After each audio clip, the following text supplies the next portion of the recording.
आज की वाणी में गोपियों के संदर्भ में एक छोटा सा प्रसंग है। उस दिन भी वाणी में गोपियों का श्री कृष्ण भगवान के प्रति जो अगाध प्रेम था, विशुद्ध प्रेम था, उसकी तुलना किसी और प्रेम से की नहीं जा सकती। गोपियों का चित्त हर समय श्याम सुंदर में ही लगा रहता था।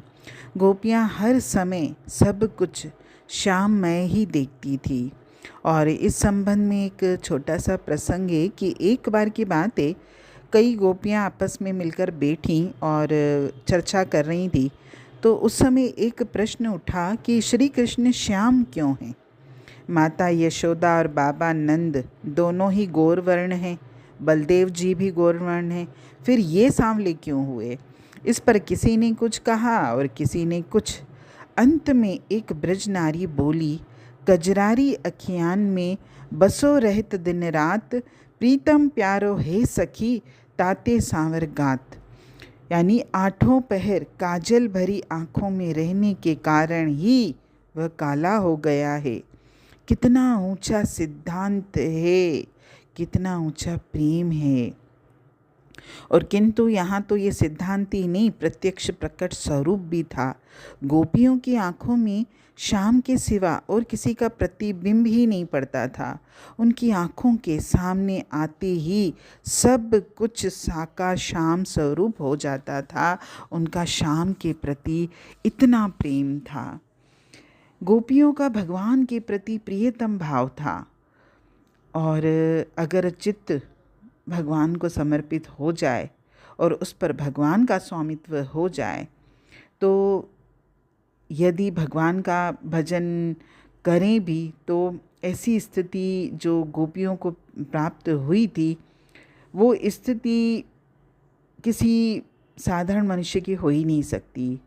क्योंकि वो करती क्या थी कि वो जहाँ भी बैठती अपने प्रियतम भगवान की ही चर्चा किया करती थी, उसी का गान करती थी, उसी में संतुष्ट रहती थी और एकमात्र उसी में रमती थी। ये भगवत प्रेमियों का संग बहुत दुर्लभ है। एक सत्संग वह है जिससे चित्त शुद्ध होता है और शुद्ध चित्त में ज्ञानोदय होता है और उसके पश्चात ही भगवत प्राप्ति होती है।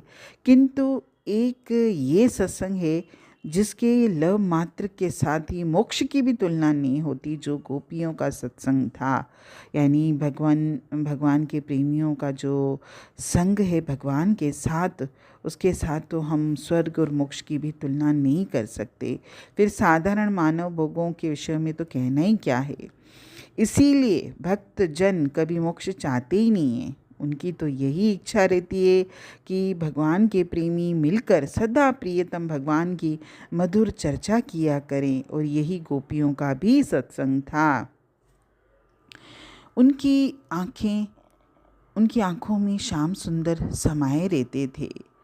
जिस दिन हमें भगवान से प्रेम हो जाएगा, उस दिन उनका नाम हमें इतना प्राण प्यारा होगा कि वह हमारे जीवन की सबसे बढ़कर आवश्यक चीज़ बन जाएगा। जब तक हमारा भगवान में प्रेम नहीं होता, तभी तक तो हमें माला की आवश्यकता है। प्रेम होने पर तो प्रियतम के नाम उच्चारण मात्र से हमारी नस नस, हमारा रोम रोम खिल जाएगा। हम अपने प्रियतम के प्रेम में इतना उन्मत्त हो जाएंगे कि हमारे रोम रोम से भगवान नाम की ध्वनि निकलने लगेगी।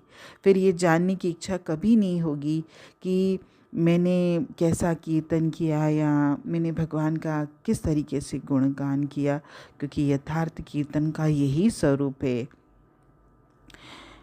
केवल कीर्तन करते समय हमारा ये लक्ष्य नहीं होना चाहिए कि सुनने वाले जो लोग हैं हमारे सत्संग को, हमारे कीर्तन को, हमारी वाणी को अच्छा कहें, बल्कि यही लक्ष्य होना चाहिए कि हम भी उसमें रम जाएं।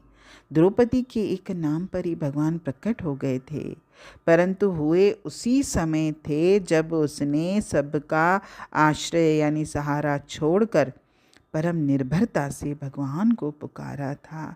और भगवान के दरबार में यही पुकार पहुंचती है। हरिओम।